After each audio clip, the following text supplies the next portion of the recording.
Une chose est sûre, c'est que j'ai pu, à travers mon parcours, vivre quelque chose d'assez unique. Comment le vécu académique ailleurs m'a permis d'élargir mon champ de vision.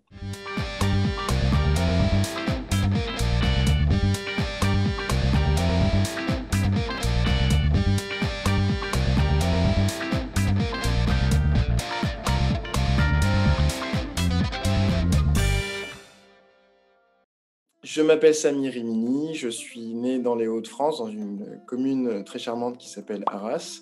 Je parle deux langues, essentiellement le français et l'anglais. Je suis aujourd'hui conseiller parlementaire au Sénat français, fonction que j'exerce depuis octobre 2014.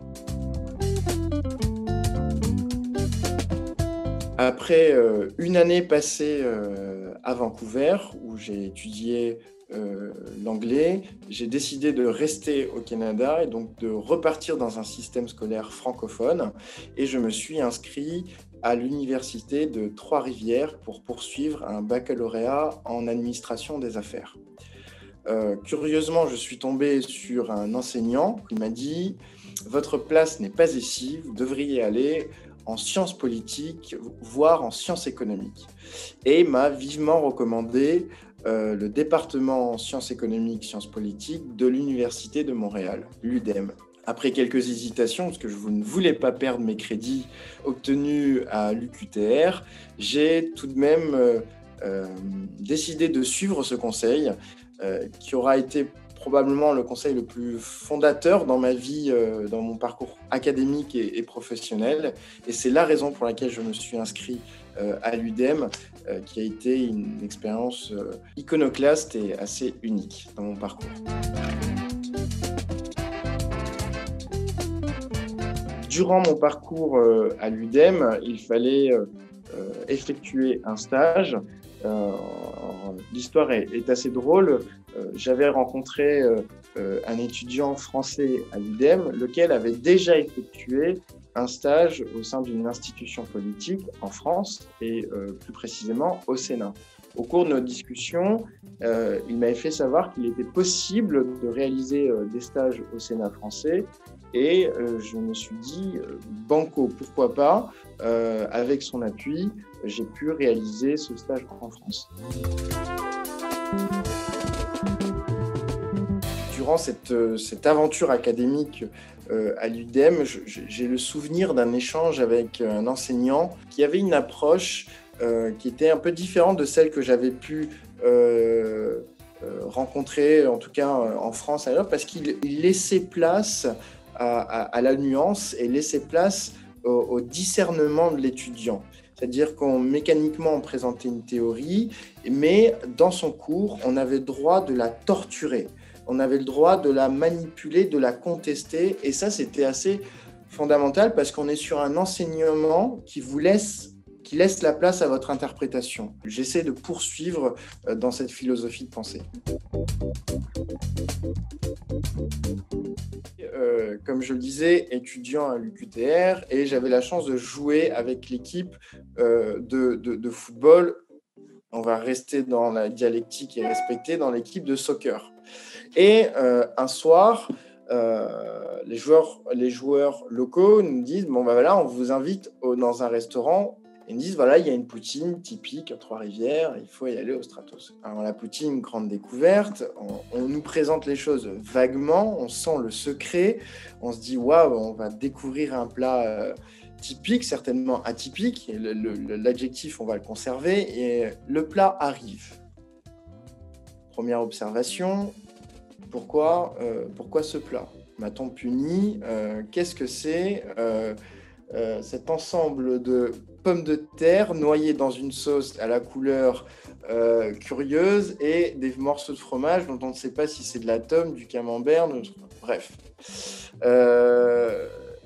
À première vue, ça va pas passer. Et ce qui est curieux, et l'histoire est belle, c'est que après cette première qui a été pas une belle expérience, j'ai consommé toutes ces années passées, j'ai passé 6 ans au Canada, de la poutine constamment et tout le temps, au point qu'aujourd'hui, je recherche dans ma ville, à Paris, là où se vendent les meilleures poutines. D'abord, mon parcours ne fait pas loi, donc on vit les choses de manière assez personnelle. Une chose est sûre, c'est que j'ai pu, à travers mon parcours,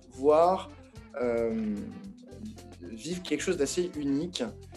Comment le vécu académique ailleurs m'a permis d'élargir mon champ de vision, de muscler mon ontologie, un paradigme qui est bousculé, un cloisonnement de pensée qui est également bousculé. Et puis, il n'y a que de bons points. On grandit, on mûrit, on échange davantage, on a une meilleure compréhension, on muscle l'empathie. C'était fondateur. Comme ingrédient pour pouvoir vivre et bien vivre son expérience à l'étranger, en tout cas ce qu'il faut absolument travailler pour la vivre du mieux possible, c'est d'être ouvert à l'opinion de l'autre. On arrive tous avec un schéma de pensée, des fois on peut être opiniâtre, et ce qui est beau dans ce voyage à l'étranger, dans cette volonté de partir à l'étranger, c'est que ça va nous apprendre à nuancer. Et donc il faut partir de ce postulat. Je vais apprendre à nuancer mes opinions, à nuancer ma manière de voir les choses. Et voilà, je pense que c'est le premier conseil que je peux donner pour bien vivre les choses, se préparer à un choc agréable, qui est celui qu'on va bousculer sa manière de penser. Celle-ci va être bousculée et dans le bon sens.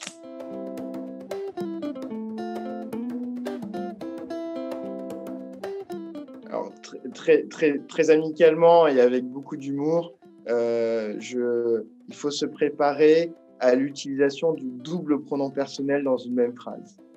Le « tu veux-tu » peut beaucoup choquer en premier lieu, mais on s'y fait. Et ça m'a beaucoup suivi tout au long de mon parcours académique. Il continue de me suivre, parcours professionnel et dans ma vie. Je dis toujours, le plaisir d'avoir ne vaut pas la peine d'acquérir. Et cette expérience, il faut aller la chercher.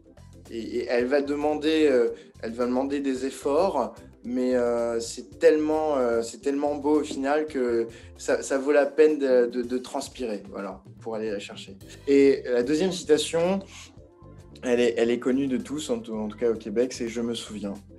Parce que je me souviendrai toujours du Québec, je me souviendrai toujours de cette expérience. Elle m'a beaucoup appris, elle m'a permis de grandir, elle continue à m'apporter beaucoup. J'ai la chance de travailler au Sénat, proche du président des relations franco-québécoises, donc je garde un lien avec le Québec, mais voilà, je garde un œil sur le Québec, comme le Québec garde un œil sur moi à travers mon expérience que j'ai vécue là-bas.